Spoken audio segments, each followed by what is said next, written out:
We know that this, at one point, was used as a stash. Back in Hereford, Mark Peters decides he now has enough evidence to move in on Peterkin and Duncan and their crack house. We've all got an image of what a crack house is in our mind, and this certainly doesn't appear the place that would be right to have one, really. It is one of the biggest drugs raids Hereford's police have ever carried out.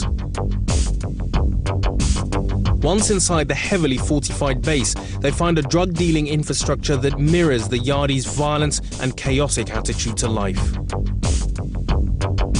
They just go day to day, really, and survive day to day through criminality, and they take their chances. I believe life is very cheap for them.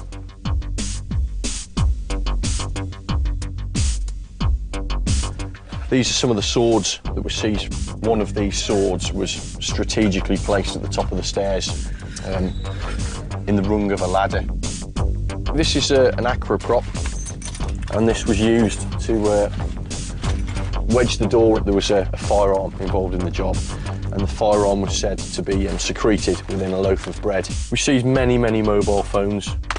Many of the knives that we seized also had powder, traces of powder thereon. My favourite evidence was Kenrick Duncan's fingerprint on the inner wrapping of the drugs, because having not been seen in Hereford for such a long time, for his fingerprint to be on that inner wrapping is so crucial. It just goes further to show that even though he wasn't down here, him and Peterkin were still controlling things and running that business from afar. In 2006, Peterkin and Duncan and their gang were sentenced to a total of 65 years in prison, but their legacy still remains. Police estimated that at the height of their operation, they were making £31,000 a month.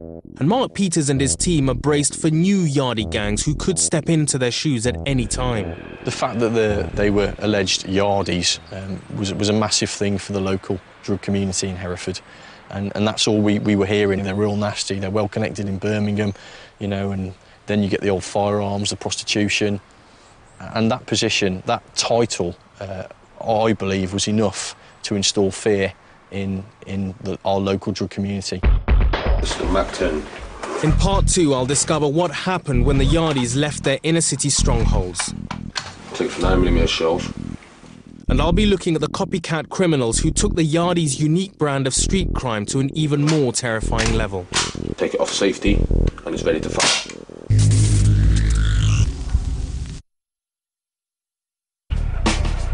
I've seen what happened when the Yardies moved out of the inner cities and took their criminality to the towns of rural England. Now I wanted to find out what they left behind in Britain's inner cities. The answer is terrifying. Copycat criminals who have taken Yardie techniques to new horrific levels. Right, this is the Mac 10. This footage was shot recently on a London estate. It shows a so-called armourer, a man who provides weapons like this lethal Mac 10 submachine gun for gang members and drug dealers. This is the clip for it. Yeah. Push that clip back there. There's a silencer right there for it. Screw that on. Cock it back, yeah. Take it off safety and it's ready to fire. Got to make the man there get rich right now. That there, the essence there, look at that, you know what that is? This footage was filmed by drug dealers themselves. They're talking street slang. B for brown or heroin, P for paper or money. That's the B right now, what's that there? Look, it's on the scales there, what's that way, what's that way? The B that is there. We ain't dealing with the white thing, that's the... This is the reality of today's inner cities. A casual attitude to guns and drugs copied straight from the Yardies. Chris is a reformed Yardie drug dealer who came to the UK from Jamaica. His friend Watchman was a British-born criminal who adopted Yardie techniques and who spent several years in prison for robberies and GBH. They told me why the Yardies originally targeted the UK. The system over here is kind of still easy. We can play it. It's not like Jamaican police. I mean, you can tell them about that. Right. Shoot you dead on the spot. The Jamaican police, they don't play. They don't play. They will shoot you on the spot. Gun don't mean nothing to enough man them out there. You know, they got the one pop them back in the early days. Right. Boop, a little one shot on the man, so they're used to that. They play with gun like toys. It was a Yardie characteristic, an indiscriminate and casual attitude to life and death. How should I say it now? I didn't care if I died. I didn't care about life. I just sell my drugs and do my thing. If you rob me, I'm gonna come and get you. If you get me, I always say, if you kill me today, you can't kill me tomorrow. In reality, the Yardies weren't really an organised criminal gang at the beginning. They're more like a collection of individuals who came together whenever it suited them to inflict their own brand of chaotic criminal activity. Nevertheless, they had a major impact on the streets of the UK. Hey, move that from the take that off your face. Michael. No, don't Michael me, bro. I'll tell Michael. This is Broadwater Farm, a council estate in North London. It was here that I discovered how the Yardies influenced local copycat criminals, including one particular individual who adopted Yardie techniques and took their unique brand of violence to a new, terrifying level. Well, I've come here to the Broadwater Farm estate because I want to learn about a really notorious British-born Yardie who lived on this estate, and he used methods which were almost straight out of a Yardie textbook. Mark Lambie's story mirrors the story of the rise of violent street crime in the UK.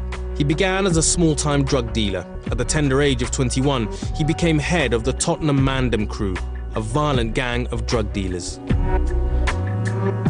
That's when he came to the attention of Detective Chief Inspector Peter Lansdowne of the Metropolitan Police.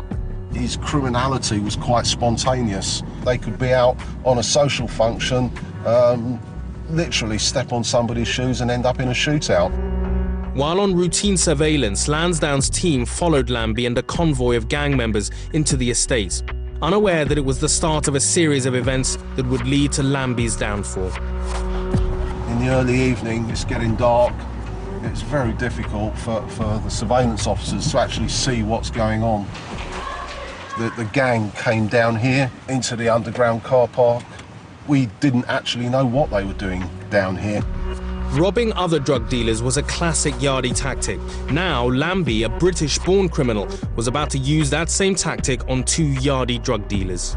These two fellas turned up here in a nice blue Mazda sports car and were set upon by the gang. Approximately 10 people, mainly armed with handguns, jumped out, beat them, assaulted them and put them in the boots of two of the cars.